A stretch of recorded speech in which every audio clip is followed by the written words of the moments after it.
তো আগে ভিডিওটা অনেকটা বড় হয়ে যাচ্ছিল, তাই দুটো পার্টে ডিভাইড করে দিলাম। তোমরাই দেখে নাও কি কি হলো আমার সাথে। আমি আরো সামনে দিয়ে যাচ্ছিলাম খালাইতো বোন দেখতে, যেতে যেতে আমি দেখতে পাই একটা উড়োজাহাজ পানির উপরে উঠছে। ও দাঁড়াও গো আমি চাপবো গো।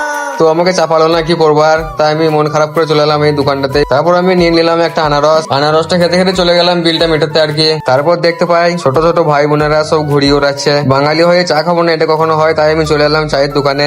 এখানে আমি নিয়ে নিলাম একটা পকোড়া আর এক কাপ চা। চাটা খাওয়ার পর আমি হাঁটা দিলাম আরো সামনের দিকে। তারপর দেখতে পাই একটা ফুচকার দোকান থেকে ফুচকা খাওয়া কমপ্লিট করে চলে গেলাম আরো একটু সামনে এসে দেখি বুগি বুগি ড্যান্স দেখতে দেখতে চলে এলাম আমি রাস্তায়। তারপর আমি চলে এলাম এখান থেকে দেখতে পাওয়া যায় পুরো মেলাটা আর কি। তারপর আমি চলে আসি এখানটায়, এখানে কি লেখা আছে তোমাদের কার পরে শোনালাম না। তো এখান থেকে আমি বেরিয়ে গেলাম বাড়ি যাবার জন্য। তারপর আমি শুনতে পাই একটা খুবই সুন্দর গান, তোমরা শুনে নাও।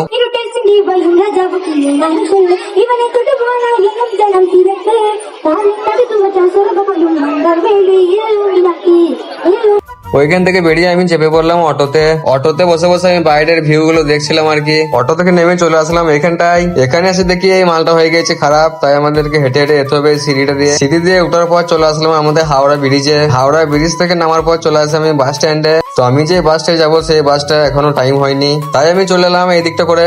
এখানে আসার কারণ হলো এই ফেভারিট জিনিসটা খাওয়ার জন্য। তো আজকের ব্লগটা এটা খেতে খেতে শেষ করছি। আবার দেখা হবে নেক্সট ব্লগে। Tata bye bye.